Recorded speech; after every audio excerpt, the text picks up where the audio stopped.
여러분들의 부동산 길라잡이 부동산 가이드 진행의 강주리입니다. 2022년 이후 침체기를 겪은 오피스텔 시장이 바닥을 다지고 이제 내년부터 본격 회복세를 보일 것이라는 전망이 좀 나왔다고 합니다. 2022년 하반기부터 심화된 집값 하락과 역전세, 전세 사기 우려 확산으로 비아파트 시장이 또 직격탄을 맞기도 했었죠. 작년부터 서울과 수도권 주요 아파트를 중심으로 실수요, 매매 수요가 확대가 되면서 아파트 값이 좀 다소 올라갔고요. 수도권 주요 입지를 중심으로 아파트 대체재 성격이 강한 오피스텔에 내 집 마련을 하는 수요가 늘고 있다고 합니다. 그럼 어떤 지역들 중심으로 저희가 함께 봐야 될지 이런 고민들 저희 부동산 가이드와 함께 나눠보시죠. 방송 보시다가 궁금하신 부분은요. 02-2638-3961번 서울 전화입니다. 02-2638-3961번으로 전화 주시거나 또는 건당 100원의 유료 문자인 샵 3989번으로 궁금하신 내용 적어서 지금 바로 보내주시기 바랍니다. 자, 그럼 부동산 가이드 오늘도 힘차게 출발합니다.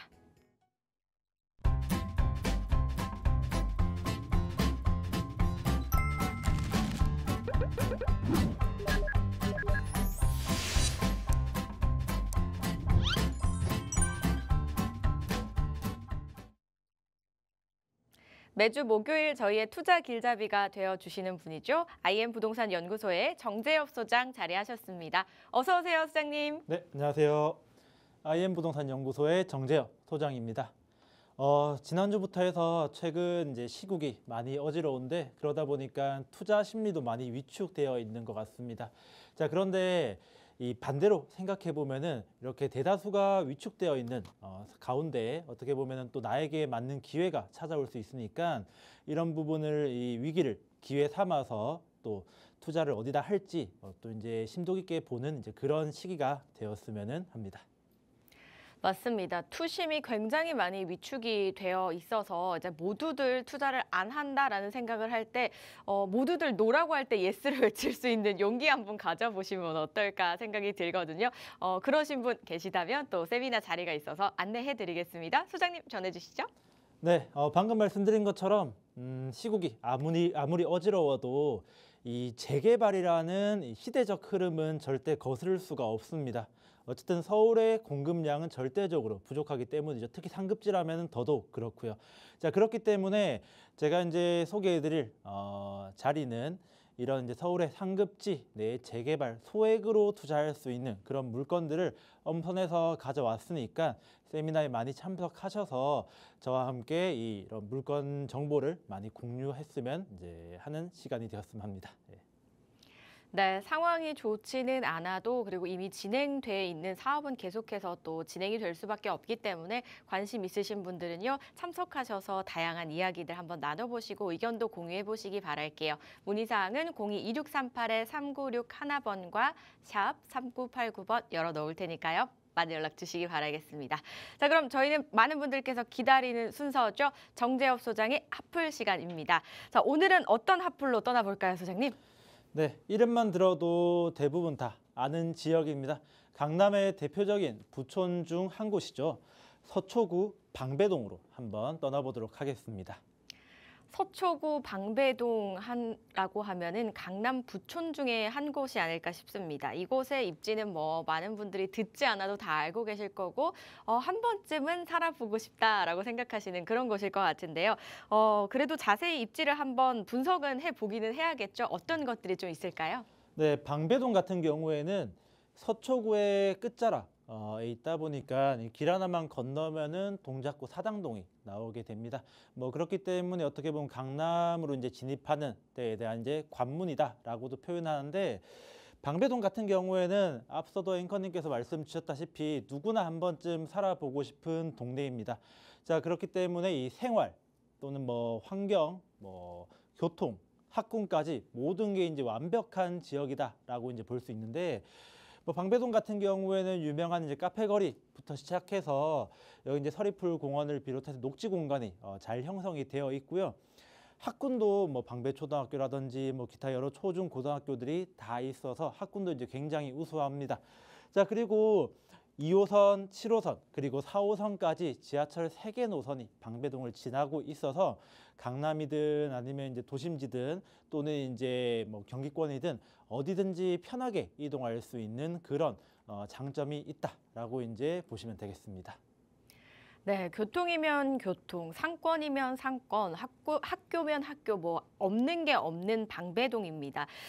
방배동의 명성은 사실 어디 갈까 싶기는 한데 그래도 최근에는 살짝 조금 이미지가 좀 떨어졌다라는 그런 의견도 있다고요. 왜 그런 거죠? 맞습니다. 과거에 강남의 부촌이라고 하면은 뭐 압구정, 서초, 방배 이렇게 세 지역을 꼽았는데 요즘에 방배동 얘기하면은 물론 이제 강남의 상급지 정말 좋은 지역은 맞는데 옛날만큼 이런 정말 이제 부촌이 맞을까라고 하면은 거기에 대해서는 의문을 가지시는 분들이 많습니다. 그만큼 이 과거에 높았던 명성이 이제 다소 떨어지는 이제 모습을 보여주는데 자, 오늘은 왜 이렇게 그간의 이제 과거의 명성이 조금 이제 낮아지게 됐는지 이 부분에 대해서 이제 설명을 드리겠습니다. 자, 크게 두 가지 이유를 꼽아볼 수 있을 것 같습니다. 첫 번째로는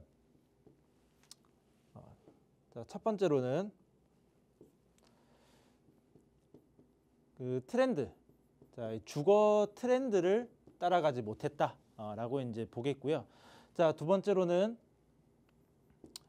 강남 중심지와의 이 단절 이렇게 보는데 자, 일단 먼저 트렌드를 따라가지 못했다 이 부분에 대해서 설명을 드리자면은 과거의 주거 트렌드라고 하면은 단독주택이라든지 또는 연립주택 이런 부분들을 많이 꼽았는데 그러다 보니까 이 방배동 전체적으로 과거 방배동이 최초 형성될 시에 아파트보다는 단독주택이라든지 연립주택 이런 이제 주거 형태 위주로 구성이 되었습니다. 자, 그런데 이런 단독과 연립 이 중심이었던 과거의 주거 형태가 최근에 180도로 바뀌어 버렸죠. 대부분 다 선호하는 게 아파트로, 예. 아파트로 이제 주거 형태가 변했다라고 보게 되겠습니다. 자, 그렇다 보니까 단독이나 연립주택 위주로 구성되어 있던 그런 지역 같은 경우에는 빠르게 재개발이라든지 재건축을 통해서 아파트로 전체적으로 이제 변화를 시켰는데 방배동 같은 경우에는 그 타이밍을 조금 놓쳐서 현재 또 계속 이제 단독주택이나 이제 연립주택이 이제 많이 남아 있는 그런 모습을 보여주고 있습니다. 자, 그러다 보니까 어떻게 보면은 주거 선호도가 다소 떨어지기 때문에 이제 부촌이라고 부르기에 다소 이제 조금 어려운 감이 있지 않을까라는 게 이제 한 가지가 있고요. 자, 그 다음에 이제 단절입니다. 자, 이게 무슨 말이냐라고 하면은 이 방배동 같은 경우에 예를 들어 어떤 지역이라고 치면은 바로 옆에 붙어 있다고 위치적으로 이제 지도상으로 가깝다라고 해서 이제 모든 게 다가 아니고 교통이 잘 이어져야 합니다.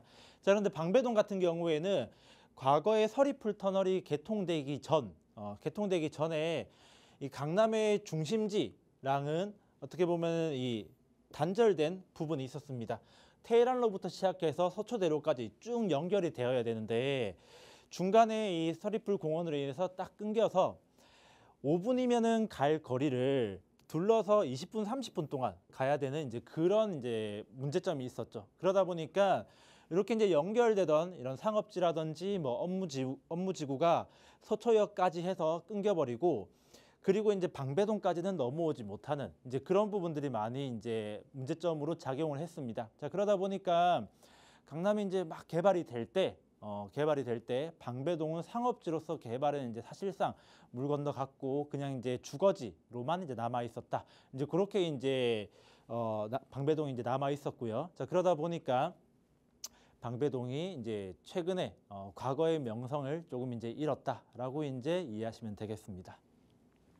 네, 단독과 연립주택 위주였어서 아파트를 선호하는 요즘의 트렌드와는 이제 살짝 맞지 않는 경향이 있어서 그 이미지가 조금은 쇠퇴했었다라는 말씀을 주셨는데요. 그렇다면 또 재건축이 있지 않겠습니까? 현재 재건축이 이곳 방배동에도 진행이 되고 있다고 들었는데요. 어떤 사업들이 어떻게 좀 진행이 되고 있는지 궁금합니다. 말씀 좀 해주시죠. 네, 변화된 트렌드에 맞춰서 방배동도 재건축이든 재개발이든 이런 이제 정비 사업을 따라가고 있는 추세입니다. 자, 그러다 보니까 지금 옆에 지도상에 빨갛게 표시되어 있는 부분들이 모두 다 이 정비 사업이 진행되고 있는 구역을 제가 이제 표기를 한 건데요. 작게는 가로주택 정비 사업부터 뭐 크게는 이제 대규모 재건축 개발까지 굉장히 다양한 사업이 진행이 되고 있고, 또 그 속도 또한 뭐 조합 설립 인가가 된 것도 있고 실제 착공이 들어간 것도 있고 곧 준공을 앞둔 곳도 있을 만큼 굉장히 그 다양한 그런 속도 또한 보여주고 있습니다. 그 중에서 제가 대표적으로 몇 가지만 소개해 드리자면은, 가장 먼저 말씀드릴 게 방배 5구역을 이제 말씀드릴 텐데, 방배 5구역 같은 경우에는 방배동에서 가장 규모가 큰 재건축 사업이다라고 이제 보시면 되겠습니다. 자, 총 33층, 최고 높이 33층 규모로 20개 동이 넘는 그런 이제 아파트가 들어서고, 전체 세대 수는 3,000세대가 넘는 그런 규모를 보여주고 있습니다. 현재 공사가 이제 진행이 되고 있고 2026년도 한 중순쯤 입주를 예정하고 있습니다. 자, 다음은 방배동에서 그 속도가 가장 빠르다라고 할 수 있는 방배 6구역에 대해서 말씀드리도록 하겠습니다. 방배 6구역 같은 경우에는 방배 5구역보다는 어떻게 보면 규모가 좀 작긴 합니다. 최고 층수도 20층대로 조금 이제 낮고, 전체 세대 수도 약 1,100세대 미만으로 그다지 이제 뭐 대단지로 어느 정도 분류는 할 수 있겠지만은, 그렇다고 이제 2,000세대, 3,000세대가 넘는 그 정도의 규모는 아니다라고 이제 보시면 되겠습니다. 다만 그래도 이제 방배 6구역이 의미가 있는 것은 그 속도가 이제 가장 빠르기 때문에 2025년도 말 정도 되면은 아마 입주가 완료가 될 것입니다. 자, 그러니까 방배동 재건축에서 가장 먼저 스타트를 끄는 그런 이제 구역이다라고 이제 보시면 되겠습니다. 자, 그리고 한 가지만 더 말씀드리면은, 여기 이제 아래쪽에 방배 14구역이 있습니다. 자, 14구역이 있는데 14구역 같은 경우에는 지금 현재 철거가 진행되어 있어서 아직 이제 입주 시점을 잡기에는 조금 시간이 걸리고 한 2028년도쯤 입주를 예정을 하고 있긴 합니다. 자, 근데 이 방배 14구역 같은 경우에는 그래도 이제 5구역 다음으로 규모가 어느 정도 있는 구역이라고 보시면 되는데, 약 한 2,000세대 이상으로 계획을 하고 있습니다. 자, 이처럼 이제 한 3개 정도 소개를 해드렸는데, 방배동 이제 워낙 많은 재개발 재건축 이제 사업지가 있다 보니까 뭐 다 말씀드리고 싶어도 시간 관계상 말씀드리지 못하는 점 양해 부탁드리고요. 지금 방배동 같은 경우에는 지금 현재 계획이 되어 있는 확정이 된 세대수만 해도 1만 세대 이상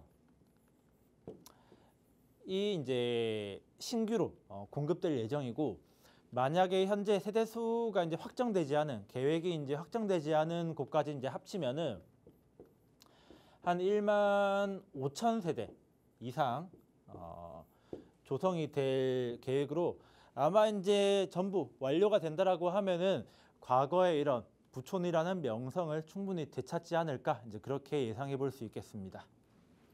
네, 자, 방배 저층 주거지에서 이제 고층 아파트들로 들어서는 등 새롭게 변모할 준비를 하고 있는 방배동입니다. 그 중에서도 3개 구역만 살짝 언급을 해주셨는데요. 가장 속도가 빠른 6구역과 또 가장 규모가 큰 5구역까지 만나보셨고요.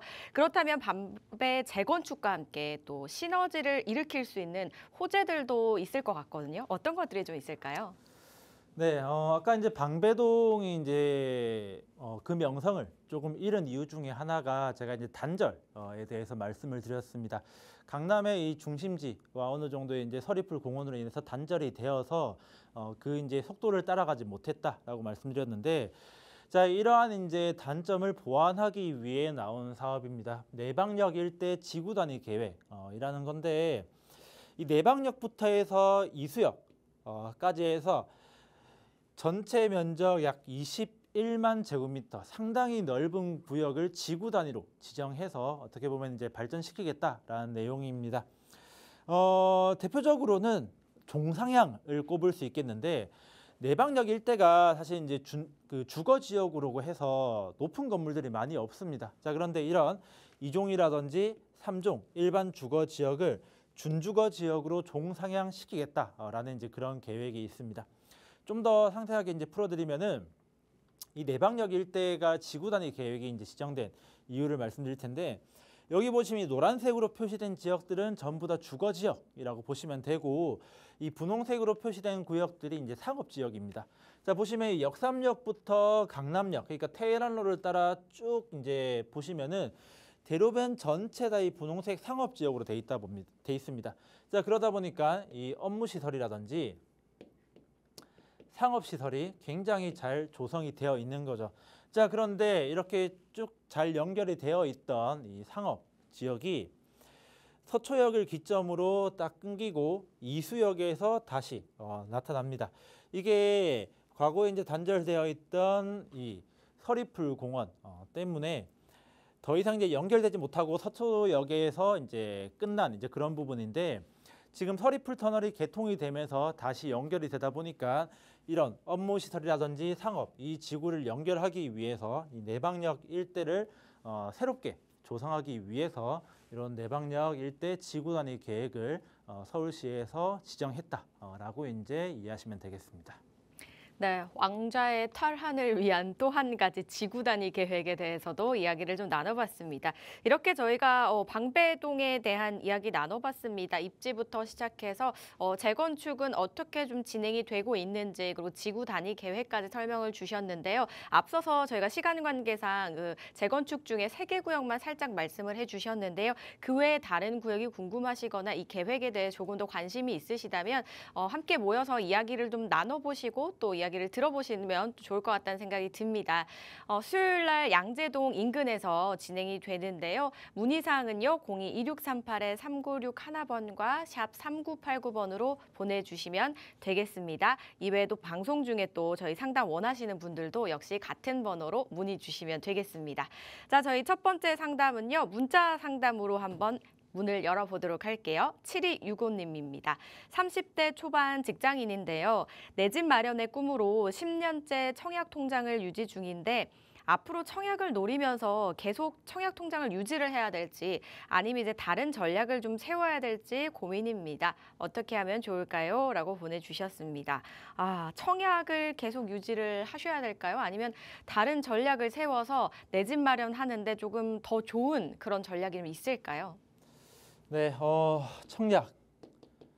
사실 이제 저는 이제 표현을 하자면은 청약이 이제 애증의 관계다라고도 이제 표현을 하는데, 청약을 유지하자니 언제 될지도 모르고 중간에 이제 집을 살 수 있는 무주택 기간을 유지한다고 집을 살 수 있는 여러 기회를 날리는 것 같고, 그렇다고 청약을 포기하자니 또 이제 로또 청약이라는 내 인생 일대의 최고의 기회를 놓치는 것 같고, 그렇기 때문에 이도저도 못하고 사실 이제 고민만 하시는 분들이 굉장히 많은데, 일단은 질문 주신 시청자분 같은 경우에 제가 딱 정리해드리자면은 지금 현재 30대 초반의 직장인이시고, 또 거기다가 이제 예를 들어서 강남이라든지 상급지에 입성을 하고 싶으시다. 그러면은 이 청약 과감하게 포기하셔야 됩니다.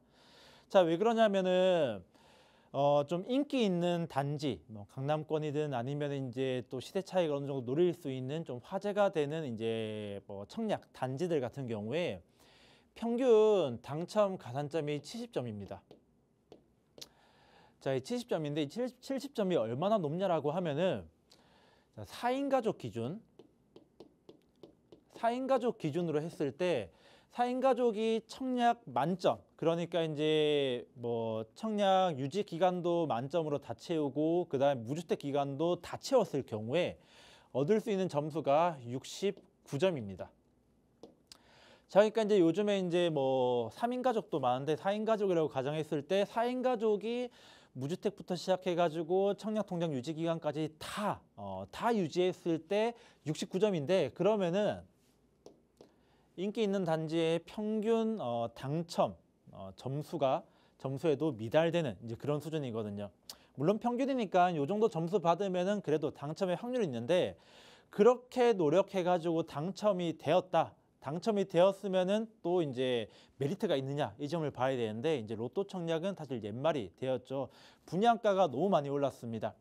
최근에 나온 좀 인기 있는 지역들, 자 이제 몇 가지 이제 분양가를 말씀드리면은 노원구죠. 노원구에 있는 서울원 아이파크. 자, 서울원 아이파크 같은 경우에 최근에 청약 하고 이제 했는데 여기가 84 타입 기준으로 13억에서 14억으로 이제 형성이 되어 있고요. 자, 아이파크. 자, 그리고 평촌에 이제 자이가 분양을 했는데 자, 평촌 자이 같은 경우에도 마찬가지로 34평, 그러니까 84 타입이 약 한 이것도 13억 정도 분양가로 나왔고요. 자, 그리고 이제 서울에 있는 강동구입니다. 자, 강동구에 그란츠 리버파크라고 아파트가 있는데 물론 여기는 하이엔드급 아파트라고 해서 조금 이제 다른 개념이긴 하지만은 그렇다 하더라도 여기 84 타입이 18억에서 19억까지 나왔습니다. 자, 이게 다 완성된 아파트가 이제 시장에 뭐 시세로 풀린 그런 금액이 아니고 지금 이제 공사 중인 아직 완공되지도 않은 이런 이제 아파트들이 청약으로 나온 분양가가 요 정도 수준이라는 겁니다. 자, 그러니까 방금 말씀드린 것처럼 무주택 기간 엄청 이제 유지하고 그 다음에 또 이제 청약 통장도 오래 유지해서 겨우 청약이 당첨될 수 있는데 자, 그럼에도 불구하고 이 분양가가 너무 높다라는 겁니다. 결국 이제 로또 청약은 아까 말씀드린 것처럼 옛말이 되어버린 거죠. 그러니까 저는 시청자분께서 억지로 청약 통장을 유지하는 것보다 일찌감치 포기하시고 빠르게 자산 증식을 할 수 있는 다른 전략을 이제 세워보는 게 바람직하지 않을까 이제 그렇게 이제 말씀드리는 거고요. 자, 그래서 이제 추천드리는 방식은 사실 또 이 얘기냐라고 할 수 있는데 결국 재개발을 노릴 수밖에 없는 그런 상황입니다. 자, 서울 같은 경우에는 계속해서 얘기 나오는 게 만성적으로 공급량이 부족하다라는 소리입니다. 공급량이 부족하다 보니까 결국 집을 지어야 되는데 집을 짓기에는 땅이 없습니다. 서울 내에는 땅이 없어요. 자, 그러다 보니까 결국 정비사업, 자, 낡은 아파트를 부수고 새로 짓는 이 정비사업에 기댈 수밖에 없는데 이 정비사업 중에서도 재건축은 사실 분담금 이슈 때문에 메리트가 많이 없습니다. 자, 그렇기 때문에 결국 재개발에 눈 돌릴 수밖에 없고 뭐 과거에 이제 모아타운이든 신속통합이든 이제 이런 것도 비롯해서 각종 이제 재개발을 빠르게 진행할 수 있는 이런 정책들이 많이 나오게 돼 있습니다. 자, 결국 시대적인 흐름이 재개발을 어떻게 보면은 조금 이제 밀어주는 이제 그런 부분이 있다 보니까 빠르게 이제 이런 그 트렌드에 합세해서 재개발 투자를 하시는 거를 추천드리고요. 물론 재개발이라고 하면은 단순하게 뭐 조그마한 뭐 빌라라든지 이런 걸 묻어두고 10년, 20년 가지고 있으면서 아파트 되는 이제 그런 방법도 있지만은 조금 부지런하게 움직이면은 좀 더 속도를 빨리 당길 수 있고 좀 더 자산 증식을 빨리 시킬 수 있는 방법이 있기 때문에 시청자분께서는 이제 빠르게 청약 통장을 포기할 결심을 세우시고 전문가를 통해서 상담을 받아보시는 것을 추천드리겠습니다. 네, 청약 점수 요건을 충족하기가 쉽지가 않은데요. 충족하더라도 당첨되는 건 또 미지수입니다. 여기에다가 인기 지역은 뭐 분양가도 만만치가 않아서 기다림 보람이 있을지 한번 비교를 해보실 필요가 있겠다라는 생각 들었고요. 그렇다면 다른 전략은 어떻게 가져가냐? 재개발 쪽을 한번 보시면 어떨까라는 말씀을 주셨는데요. 사실 재개발 지역도 재개발이 된다고 해서 또 다 좋은 게 아니잖아요. 여기에서 옥석 가리기를 잘 하셔야 되는 만큼 결정이 쓰셨다면 다시 한번 상담 요청을 주시면 저희가 도와드릴 수 있도록 할 테니까요. 좋은 결정 내려보시기 바라겠습니다. 저희는 계속해서 다음 문자 이어갈게요. 0927님이 보내주셨습니다. 일기 신도시 선도지구 선정 발표가 나면서 분당에 선도지구로 선정이 된 단지를 투자하려고 합니다. 정부 발표는 2027년에 이주, 30년에 입주라고 하는데 과연 잘 될까요? 라고 보내주셨거든요. 선도지구가 사실 비교적 이제 빠르게 진행할 거라는 계획이잖아요. 그런데 계획대로 될지 걱정이신 분들도 많고 이미 선정된 후에 또 투자하는 부분도 고민이실 것 같은데요. 소장님 어떻게 보세요? 네, 일단 최근에 정부에서 뭐 일산, 평촌, 분당 등에서 일기 신도시를 대상으로 선도지구 선정을 했죠. 그래서 이제 시청자분께서도 이런 선정된 이제 지역에 투자하는 게 어떨까라고 이제 고민을 많이 하시는데 일단 뭐 투자 자체는 뭐 괜찮은 생각이긴 합니다. 뭐 분당 시청자분께서 보시는 분당 같은 경우에는 워낙 입지도 훌륭하고 하니까요.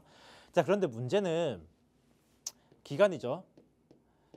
자, 시청자분께서 이제 걱정하시는 또 정부에서 발표한 27년 이주 그리고 30년 입주 이 플랜인데 사실 2030년 입주라고 하면은 지금이 2024년도, 2024년 거의 다 끝났으니까 2025년도라고 하면은 2025년도 6, 7, 8, 9, 10 이제 30년까지 약 한 5년에서 6년 정도 안에 입주까지 완료시킨다라는 건데 사실 개인적으로 제가 이제 여러 가지 이제 분석해 봤을 때 생각보다 이제 현실성이 조금 떨어지지 않을까 이제 그렇게 생각됩니다. 자, 대표적으로 입주를 지연시키는 요인이 이제 두 개가 있는데 자, 첫 번째로는 사업성에 대한 이슈가 이제 한번 발생이 될 거고요. 자, 그리고 이제 두 번째로는 주민 갈등이라는 이슈가 생길 겁니다.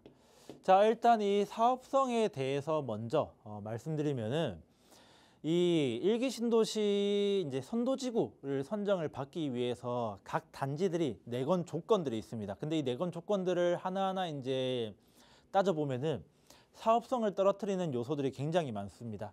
자, 일단 먼저 공공기여를 늘리겠다라고든지 얘기를 하고 자, 그 다음에 장수명 주택 그리고 세 번째로는 이주 대책 이렇게 이제 크게 세 가지 조건을 내걸었습니다.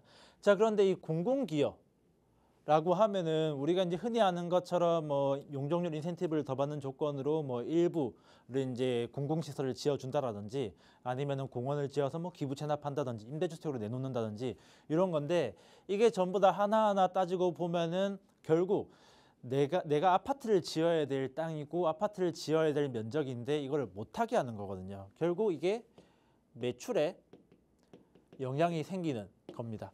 자, 그리고 이제 장수명 주택이라고 하면은 쉽게 말해서 집을 좀 더 튼튼하게 짓겠다라는 겁니다.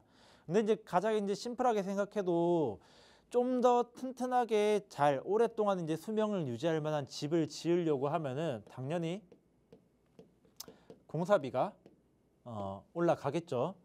자, 그리고 마지막으로 이주 대책인데 일기 신도시 그러니까 분당만 따지고 봐도 분당이 이제 선도지구로 선정된 세 개 단지만 11,000세대 거기다가 연립 한 1,000세대 정도까지 이제 합치면은 12,000세대가 이주를 앞두고 있습니다. 자, 그러니까 이제 12,000세대가 한 번에 이주를 하기 위해서 이제 쏟아져 나온다라고 하면은 부동산 시장에 혼란이 찾아올 거에 이제 당연히 예상되기 때문에 이를 보완할 이주 대책을 이제 강구해라라는 게 이제 하나의 조건으로 있었고 선도지구들이 이제 선정받기 위해서 이런 이주 대책을 조금 제시를 했습니다. 물론 이제 구체적인 계획이 이제 발표가 된 건 아니지만은 이거는 누가 봐도 답은 돈밖에 없는 거거든요. 뭐 임대주택을 마련한다든지 아니면 유유부지를 활용해 가지고 무언가를 한다든지 이런 여러 가지 것들이 전부 다 돈이 들어가는 이제 그런 사업인 거고 그러다 보니까 결국 이것도 이제 사업비가 추가될 가능성이 크다라는 거죠. 자, 물론 뚜껑을 열어보기 전까지는 이제 누구도 예측할 수는 없지만은 지금 현재 나온 걸로만 봐서 이런 공공기여라든지 뭐 장수명 주택, 뭐 이주대책 이 모든 것들이 사업비가 증가되는 요인이고 그러다 보니까 사업성이 처음에 예측했던 것보다 떨어질 확률이 있기 때문에 추후에 이런 사업성에 대한 이슈로 어느 정도 이제 사업이 지연되지 않을까라고 이제 그렇게 먼저 볼 수 있고요. 자, 그리고 두 번째는 주민 갈등입니다. 자, 이 주민 갈등 같은 경우에는 얘기를 딱 들어보면은 선도직으로 선정받기 위해서 주민 동의율을 거의 90% 이상을 이제 받았는데 뭐하러 이제 갈등이 생길 게 있겠냐? 라고 이제 생각하시는 분들이 있습니다. 자, 근데 이제 제가 말씀드리는 갈등은 그냥 단순하게 뭐 아파트 가지고 있는 주민들 간의 갈등이 아니고 아파트를 가지고 있는 주민들, 그러니까 주택을 소유한 주민들과 상가를 보유한 주민들의 갈등입니다. 이제 아파트 단지 내 상가 말씀드리는 건데, 자, 이게 왜 문제가 될까? 뭐 우리가 이제 가깝게 찾아봐도 뭐 이제 화제가 많이 됐던 뭐 음마아파트라든지 이렇게 상가 때문에 갈등을 많이 빚고 있는 그런 이제 단지도 있지만은 나중에 재건축을 진행할 때 상가의 동의가 사실 절대적으로 필요합니다. 자, 왜냐하면 우리가 조합을 설립할 때 75%의 동의만 있으면 된다 라고 이제 알고 있고, 그러면은 보통 이제 상가는 소수다 보니까 아파트 주민들만 동의를 다 하면은 조합 설립 충분히 가능하지 않을까라고 생각하실 수가 있는데, 자, 그런데 이 조합 설립 75%랑 추가로 각 동에 50% 동의가 또 필요합니다. 자, 그러니까 이제 뭐 아파트가 뭐 101동부터 뭐 이제 110동까지 있으면은 그 각각의 동에 이제 과반수 이상이 또 찬성을 해야 되는 거고, 이 각 동에는 상가도 한 개 동으로 쳐준다라는 겁니다. 그러니까 결론적으로는 조합 설립하고 싶으면은 전체 75%로 채워야 되는데 상가의 50%를 또 채워야 된다라는 겁니다. 자, 근데 이 상가 50% 동의를 얻는 게 사실 난항인지 예상이 되는 게, 지금 현재 1기 신도시 같은 경우에 상가의 지분 쪼개기가 상당히 많이 되어 있습니다. 뭐 큰 상가를 뭐 한 평에서 두 평, 뭐 크면 이제 세 평 정도로 다 쪼개서 여러 명이 이제 소유하고 있는 그런 이제 현상이 이제 많이 발생되는데, 이 지분 쪼개기로 들어온 사람들의 목적은 다들 나중에 재건축되었을 때 아파트 입주권을 노리기 위해서 이 지분 쪼개기 된 이제 상가에 투자를 하신 분들입니다. 자, 근데 문제는 예전 같았으면은 이 상가, 조그만한 상가, 지분 쪼개기가 된 조그만한 상가도 아파트 입주권이 나올 가능성이 높았는데, 최근에 대법원 판례가 새로 나옴에 따라서 이 아파트 입주권을 받을 가능성이 거의 없어졌습니다. 요건 자체가 굉장히 까다롭게 이제 바뀐 건데, 자, 근데 그렇다 하더라도 이미 이제 투자한 투자자들이 과연 이제 포기하고 동의를 이제 쉽게 해줄까? 저는 그렇지 않다라고 보고, 최대한 이 입주권을 불가능한 건 아니니까 입주권 받을 수 있는 조건을 계속해서 요구할 겁니다. 동의서를 안 찍어주고 이제 그러다 보니까 결국 이제 이러한 협상 과정에서 상당한 또 시간이 소요될 것이기 때문에 정부에서 이제 생각하는 뭐 27년도 이주, 뭐 30년도 입주, 이거는 다소 이제 현실성이 많이 떨어지지 않을까 이제 그렇게 보여지는데, 물론 그렇다 하더라도 결국은 이제 또 극복이 될 만한 문제기도 하고 어떤 방식이든지 간에 시간만 이제 조금 늦어지는 거니까 시청자분께서 너무 시간에 연연해하지 않는다라고 하면은 분당이라는 입지가 워낙 좋기 때문에 뭐 이제 투자하시는 거에 대해서는 뭐 저는 이제 반대되는 이제 의견은 따로 없습니다. 네.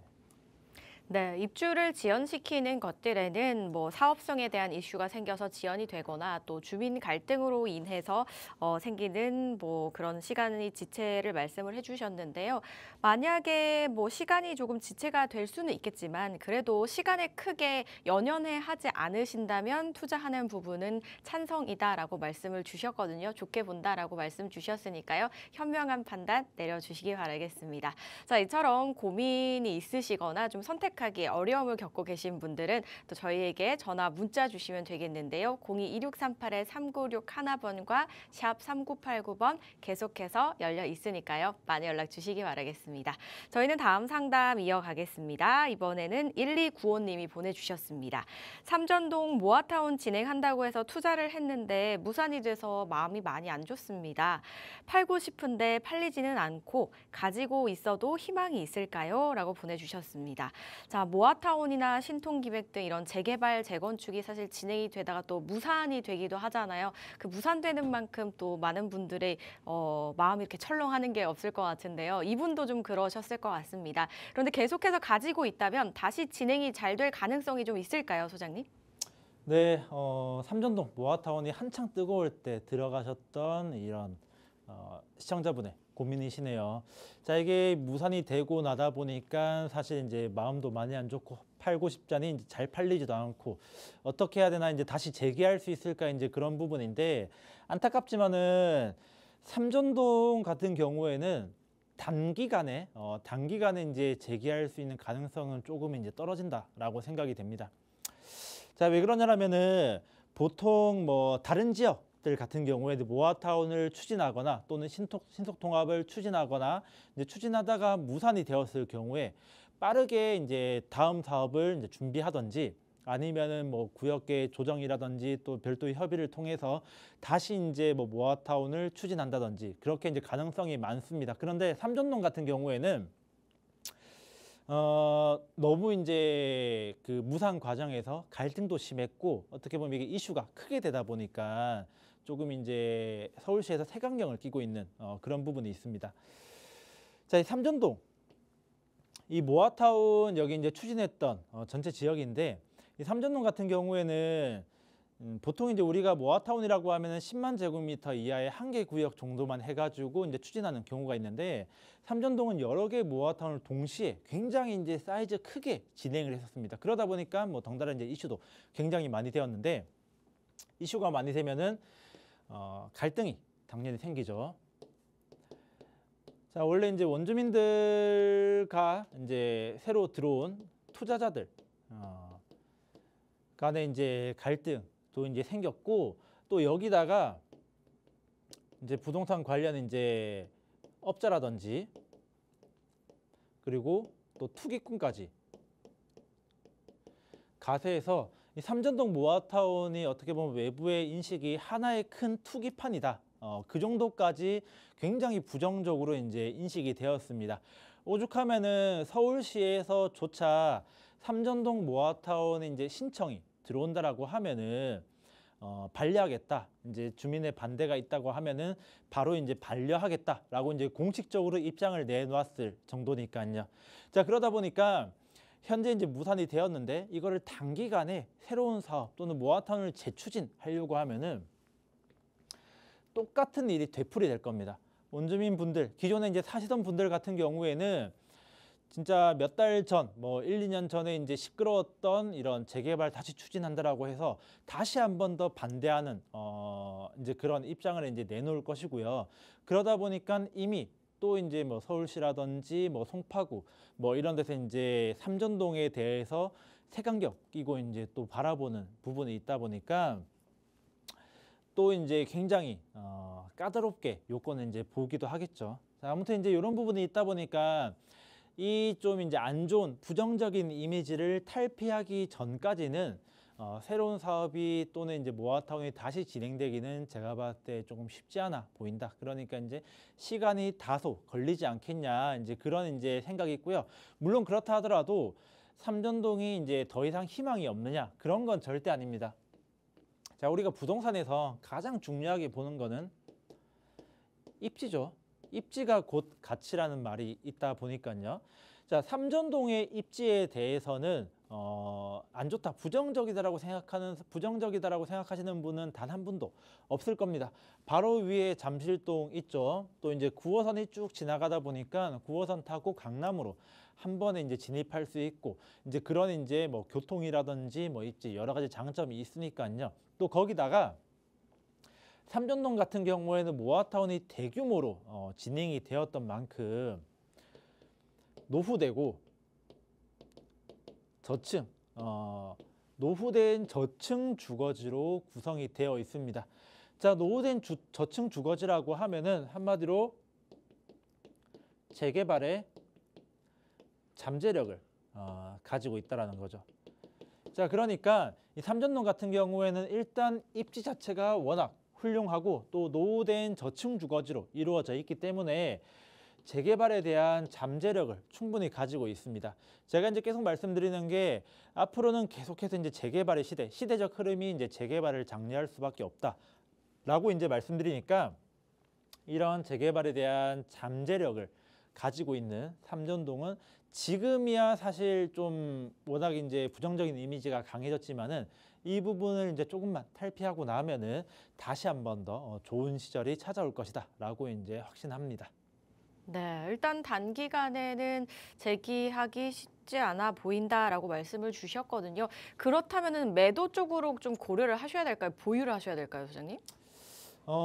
일단 요거는 이제 생각하기에 따라 이제 다르긴 한데 지금 매도하려고 해도 사실 제가 이제 봤을 때는 사신 가격을 다 받지는 못할 것 같습니다. 워낙 이제 이슈가 많이 되었을 때, 모아타운이라는 이슈가 이제 많이 되었을 때 매입하신 거기 때문에 생각보다 약간 이제 비싸게 사셨을 가능성이 높습니다. 자, 그러다 보니까 지금 팔려고 하면은 샀던 가격에서 이제 손해보고 팔아야 될 가능성이 높은데 삼전동 같은 경우에는 손해보면서까지 팔 지역은 아닙니다. 예, 그러니까 급하게 손해보면서까지 팔려고 하지 마시고 조금 뭐 5년이든 10년이든 좀 중장기적으로 바라보고 가지고 계신다라고 하면은 훨씬 수익을 많이 거둘 수 있기 때문에 저는 이제 개인적으로는 조금 마음을 단기적으로 뭐가 될 거라는 마음은 조금 내려놓으시고 좀 중장기적으로 보유하시는 쪽으로 추천을 드리겠습니다. 네. 자, 이쪽은 입지가 괜찮기 때문에 좀 손해를 보면서까지 매도를 하기에는 좀 아쉽다라는 의견을 주신 것 같거든요. 그래서 중장기적으로 한번 길게 바라보시기 바라겠습니다. 문자 주셔서 감사드리고요. 다음 상담도 이어가겠습니다. 0047님이 보내주셨습니다. 양재동 1구역 모아타운 선정지역을 투자를 고민 중입니다. 금액이 좀 많이 오른 것 같아서 망설여지네요. 혹시 양재동 내에 다른 곳에 투자를 해도 가능성이 있을까요? 라고 보내주셨습니다. 1구역 모아타운에 이미 이제 선정이 됐기 때문에 금액이 좀 올랐을 수밖에 없겠죠. 그래서 망설여지시는 것 같은데요. 다른 곳 투자해도 괜찮으실까요? 네, 결론부터 말씀드리자면은 양재동은 꼭 1구역뿐만이 아니라 어느 구역을 선택해도 무조건 이제 수익이 날 만한 그런 지역인데 자, 일단 이유를 설명하기 앞서서 또 이제 잘 모르시는 시청자분들을 위해서 양재동 모아타운의 현황에 대해서 간략하게 말씀드리고 갈게요. 양재동은 1구역, 2구역, 3, 4, 5, 6, 7 이렇게 이제 7개 구역으로 나눠서 모아타운을 진행을 했고요. 물론 이제 진행을 한 구역도 있고 안 한 구역도 있고 뭐 했다가 이제 떨어진 구역도 있고 이제 다양합니다. 자, 근데 이제 결론적으로는 이 7개 구역 중에서 1구역만 유일하게 모아타운이 선정이 되었죠. 예, 그러다 보니까 어떻게 보면 이제 많은 화제를 끌고 있고 또 양재동 내에서도 사실 금액 자체가 제일 비싼 그런 부분이 있습니다. 사실 당연하죠. 뭐 이제 어떻게든 이제 모아타운이 선정이 되었으니까요.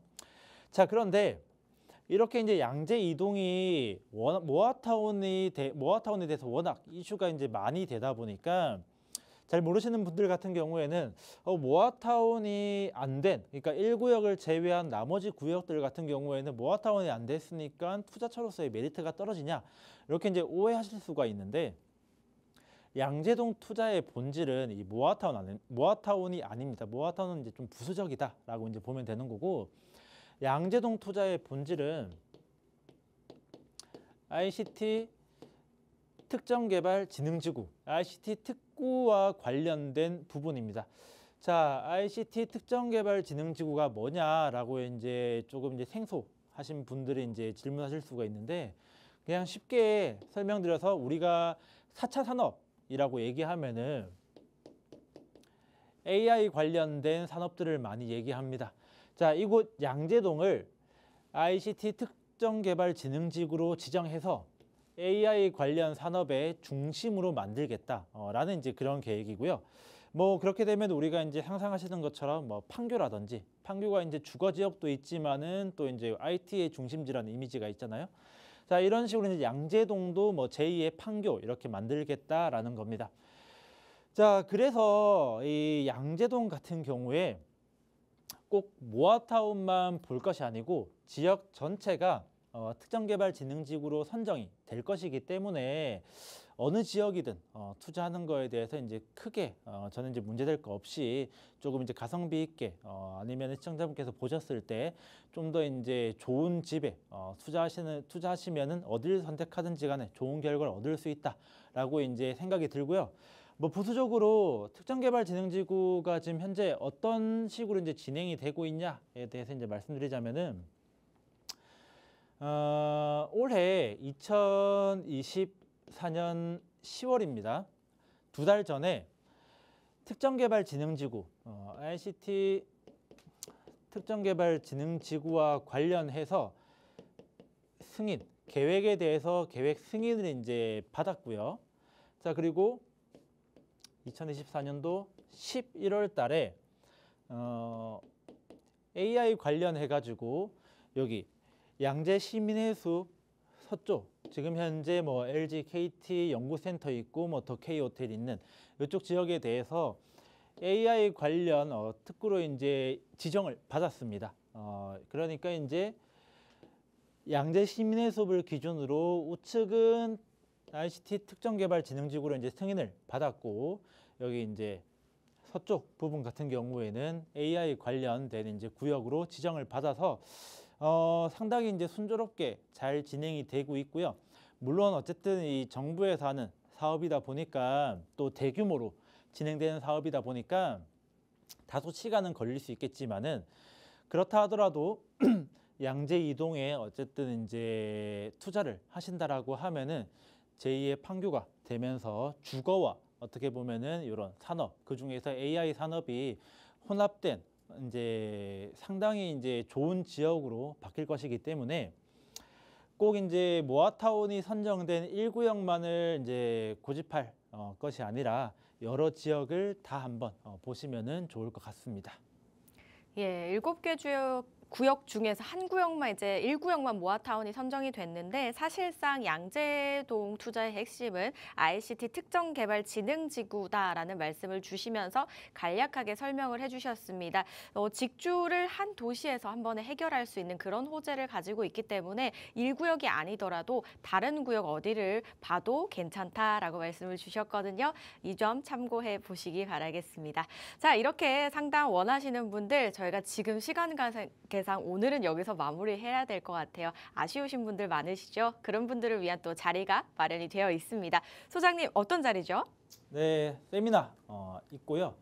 사실 이제 처음에 시작할 때 말씀드렸던 것처럼 뭐 재개발 관련된 뭐 이런 부분들을 많이 설명을 해드리는데 뭐 간혹 이제 이렇게 물어보시는 분들이 많습니다. 뭐 예를 들어서 방송에서 이제 상담하기 힘든 부분들 또는 이제 물건을 가지고 있고 투자를 했는데 재개발 말고 뭐 또 다른 데 투자하고 싶다라든지 그렇게 이제 본인만의 이제 그런 고민을 가지고 계신 분들이 있는데 이런 분들도 다시 신청을 해주시면은 어쨌든 간에 이제 세미나 이후에 또 개별 상담을 또 무료로 해드리는 시간이 있으니까 또 이제 생각이 있으신 분들은 꼭 세미나만 이제 듣겠다가 아니고 다른 투자에 이제 생각이 있으신 분들도 많이 신청해 주시면은 저희가 이제 성심성의껏 또 이제 개별적으로 콕 집어서 상담을 다 해드리도록 하겠습니다.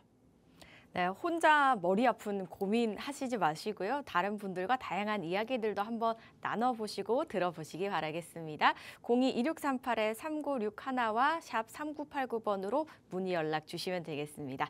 저희가 준비한 소식은 여기까지입니다. 저희 방송에서 제공하는 정보는 투자 판단에 대한 조언일 뿐 해당 부동산의 가치, 상승과 하락을 보장하지 않는다는 점 기억해 주시기 바랄게요. 남은 하루도 여러분들 즐겁게 보내시고요. 저희는 내일 오후 3시에 다시 찾아뵙겠습니다. 시청해주신 여러분 고맙습니다.